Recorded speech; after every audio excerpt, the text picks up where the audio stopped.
Azərbaycan Prezidenti İlham Əliyevə Ukraynanın İrpin şəhərinin fəxri vətəndaşı vəsiqəsinin təqdim olunması Bakı-Kiyev münasibətlərində həm siyasi, həm də simvolik baxımdan xüsusi çəkisi olan mühüm hadisədir. Təqdimatın Prezident İlham Əliyevin Ukraynanın sabiq prezidenti Viktor Yushchenko ilə görüşü çərçivəsində, vəsiqənin isə Ukraynanın Azərbaycandakı səfiri Yuri Hussev tərəfindən şəxsən təqdim edilməsi bu addımın diplomatik prioritetini nümayiş etdirir. Bu fikirləri Azər Allahverənov İki Sahilə açıqlamasında bildirib. Azərbaycan-Ukrayna münasibətləri strateji tərəfdaşlıq xarakterinə malik olmaqla yanaşı hər zaman sabit inkişaf edən münasibətlər kontekstində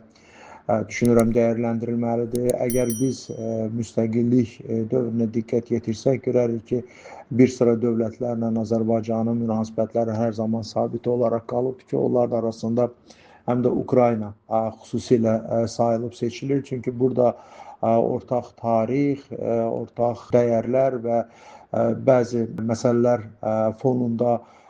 çox oxşar cəhətlərin olması istər-istəməz bu münasibətlərin dost və hər zaman da strateji tərəfdaşlıq elementlərini özündə ehtiva edəcək tərzdə inkişaf etdiyini biz görürük və xüsusilə də nəzərə alsaq ki, Ukrayna bugün çox ağır günlərini yaşayır. Rusiya-Ukrayna müharibəsi bilavasitə ölkənin ərazisində gedir və istər-istəməz Azərbaycanla Ukrayna arasında olan münasibətlər bu və ya digər formada həm də bu mövzu üzərindən irəli gələrək və ya bu mövzu prizmasından da bəzi hallarda şərh olunur və müəyyən mənada da bu iki ölkə arasında olan strateji tərəfdaşlığı başqa bir ölkənin əleyhinə yönəldiyini də dilə gətirənlər var və bu da təbii ki, ən azından o səbəbdən yol verilməzdir ki, yəni istər Ukrayna ilə, istərsə ki, Rusiya ilə Azərbaycan strateji tərəfdaşlıq əlaqələri var və bu əlaqələr daim inkişaf etdirilməkdədir. Ümumiyyətlə, Azərbaycan müstəqil dövlətdir və onun xarici siyasəti iki tərəfli və çox tərəfli əlaqələri öz milli maraqlarına uyğun qurulmaqdadır və məhz bunun üzərindən də ölkənin xarici siyasəti həyata keçirilərkən xüsusilə də bu elementlərə çox belə həssaslıqla yanaşılır. Bu əlaqələr heç bir zaman başqa ölkəyə qarşı yönəlməyibdir və bu baxımdan da Azərbaycan bütün ölkələrin ərazi bütövlüyünün və suverenliyinin tərəfdarıdır. Bu beynəlxalq hüququn təməl prinsiplərindən biridir. Bu prinsiplərə riayət olunmadığı halda təhlükəsizlik, əməkdaşlıq, sülh şəraitində birgə yaşayış mümkünsüz hala gəlir. Azərbaycan ərazi bütövlüyünün pozulmasından 10 illər ərzində əziyyət çəkibdir. Ona görə də bu prinsiplərə riayət olunmasının vacibliyini çox yaxşı dərk edir və bu münasibətləri qurarkən həm Ukrayna ilə, həm də Rusiya ilə məhz beynəlxalq hüququn bu təməl prinsiplərinə xüsusilə də diqqət yetirir və bu baxımdan da bu iki ölkə arasında mövcud olan münaqişənin hər hansı bir formada iştirak etməmək şərti ilə hərbi komponentlərdən tamamilə uzaq bir şəkildə bir əlaqələrin qurulmasında maraqlı olduğunu hər zaman nümayiş etdirib Azərbaycan. Heç bir zaman öz subyektiv yanaşmasını ön plana çəkməyibdir. Əksinə, münaqişənin sülh yolu ilə həll olunmasında maraqlı olduğunu dilə gətirir və eyni zamanda da bu prosesdə vasitəçi qismində də iştiraki məsələsini xüsusilə də Azərbaycan hər zaman qeyd edibdir. Bu baxımdan da bu müharibənin iki dövlət arasında qarşılıqlı dialoq və anlaşma şəraitində həllinin tərəfdarıdır Azərbaycan və bunun üçün də bütün əlverişli şəraitin yaradılmasında xüsusilə də maraqlı olubdur. Azərbaycan-Ukrayna münasibətlərinə gəldikdə bu bilavasitə xüsusilə də qeyd olunmalı məsələdir ki, bizim ölkələr və xalqlar arasında çox sıx tarixi ənənəyə söykənən bir münasibətlər var və iki ölkə arasında ən yüksək səviyyədə təmaslar, xüsusilə də Ukrayna prezidenti Vladimir Zelenskinin Azərbaycana Qəbəliyə bu ilin aprel ayında səfər etməsi və orada da siyasi mesajlarla dolu fikirlərin iki ölkə başçıları tərəfindən dünya ictimaiyyətinin diqqətinə çatdırılması bir daha onu göstərdi ki, bu münasibətlərin inkişaf etdirilməsində hər iki ölkə başçısı maraqlıdır və bu həm də ölkələrimizin maraqlarına cavab verə biləcək bir yanaşmadır. Nəticə etibarilə əgər biz ayrı-ayrı sahələrə diqqət yetirsək, o cümlədən də enerji təhlükəsizliyinin təmin olunması məsələlərinə və gələcəkdə də Ukrayna üçün nəqliyyat, logistika layihələrinə, xüsusilə də Cənubi Qafqaz bölgəsindən keçən orta dəhliz layihəsinə qoşulmağının da mümkünlüyü barədə də çox vacib fikirlərin dilə gətirilməsi ondan xəbər verir ki, Ukraynanın gələcəyə hesablanmış çox vacib perspektivləri var və bu perspektivlər arasında Azərbaycanla əməkdaşlıq, xüsusilə də strateji tərəfdaşlıq prinsiplərinə söykənərək inkişaf etdirilməsi olduqca vacibdir və nəzərə alsaq ki, Azərbaycan Ukraynada çox mühüm əhəmiyyətə malik olan humanitar xarakterli layihələr də həyata keçirilir. İrpin şəhərinin bərpa olunması, kritik infrastrukturun saxlanılması kimi məsələlər istər-istəməz iki ölkə arasında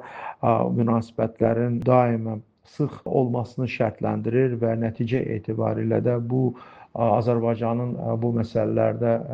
Ukrayna xalqına böyük dəstəyi, o cümlədən də təbii ki, Ukrayna uşaqlarının Azərbaycanda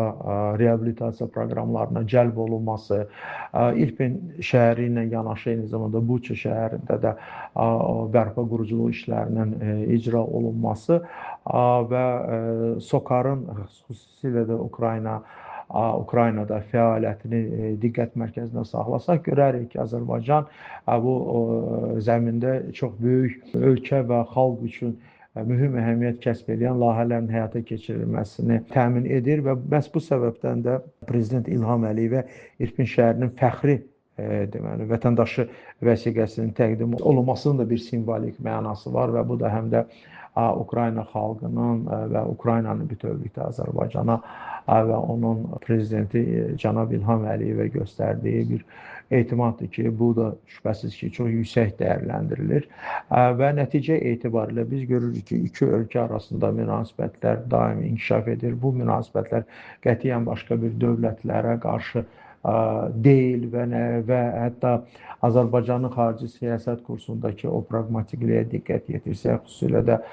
qarşılıqlı hörmət, milli maraqların təmin olunması zamanı qarşılıqlı etimadın göstərilməsi məhz bu iki ölkə arasında münasibətlərin daim inkişaf etdirilməsi üçün çox əlverişli bir zəmin yaradır və nəticə etibarilə də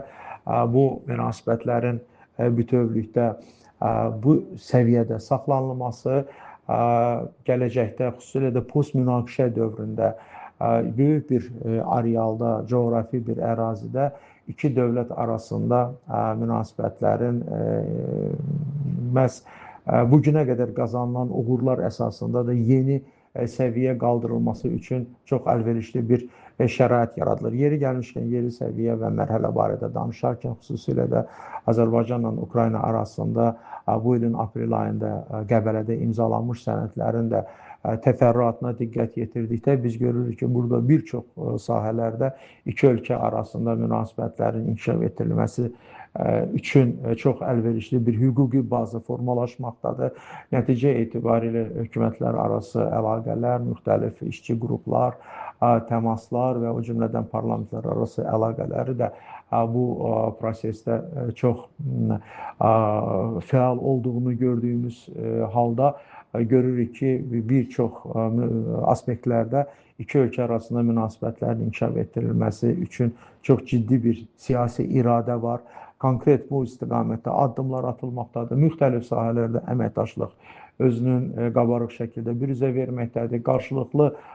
hörmət və etimada söykənən bu münasibətlər məhz beynəlxalq hüququn təməl prinsiplərinə arxalanmaqla yanaşı, həm də iki ölkə və iki xalq arasında münasibətlərin daim sıx saxlanılmasına səbəb olur ki, bu da qətiyyən hər hansı bir dövlətə qarşı yönəlməyən bir yanaşmadır. Əksinə biz bu qarşılıqlı etimad və hörmət fonunda da həm də bu münaqişənin